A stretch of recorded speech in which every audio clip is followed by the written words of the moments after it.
So we kick off with a story from the front page of Tuesday's Financial Times, and indeed most of the others. In the words of Kwasi Kwarteng, what a day for the British economy, Nick. Yep, they've gone with Kwarteng quickens debt cut plans after U-turn on tax.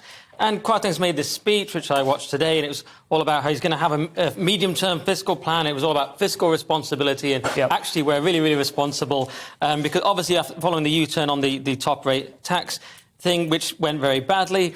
And the thing is, he needs to have a plan for debt because many people are critical of the tax plan, saying it was 45 billion of unfunded tax cuts. Yeah. We're already in a position where, in our macro position, we have a lot of debt. So the last thing you want to do is add more. This is why many on the left, particularly, said have an additional windfall tax, get the money from the energy companies, not through cuts. The funny thing was, though, the 45p tax rate has been absolutely the headline thing that everyone has destroyed. It's absolutely dominated. That in itself wasn't worth 45 billion. Nothing like. 2 or 3 billion. Yeah, 2 or 3 billion, and even then, the idea is it lures more wealthy people in to come. It quite easily could have been a net benefit. Yeah, it's one of those things. It's just become very unpopular across the spectrum, hasn't it? People obviously expect the left to not like it, but even people are sort of Gerard Lyons, more Brexit-y type people, even GB's Liam Halligan, quite critical of the timing of it, and it's just a poor policy. And the thing is, it's become so unpopular. You might say, well, he's back down to media or he's back down to the opposition, but once your own party is saying they're going to vote against it, you pretty much can't do anything. I do agree, and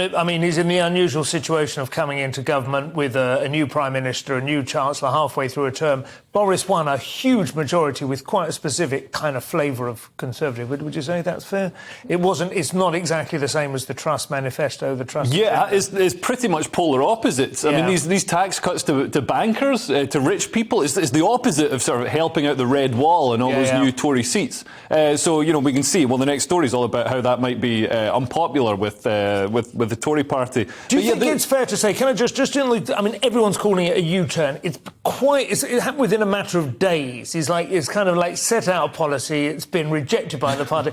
I feel like a U-turn is usually something you've been pursuing for a couple of years or, a substantial amount of time. No, they've just got out of the garage and they've immediately U-turned. Exactly. They haven't gone anywhere. More like a handbrake turn. It's just an immediate turn. But it shows that, they didn't run these plans past, the Office of Budgetary Responsibility and all. They didn't follow the steps. And they also didn't cost out how they'd actually make savings to the public purse while, distributing the largesse of tax cuts. So if they'd said, this is what we're cutting, we're going to do away with the Arts Council and other nonsensical public bodies, that would have been fine. And also, they could have done a more sort of progressive, they could fund it with more progressive taxes, maybe a land tax, because the people who own the land tend not to, be the people who are responsible for increasing the value of the land. Land value tax, I think, is in theory a wonderful idea. In practice, seems to be almost impossible to implement. People across the spectrum have discussed it for decades. The whole budget was a problem. You've got the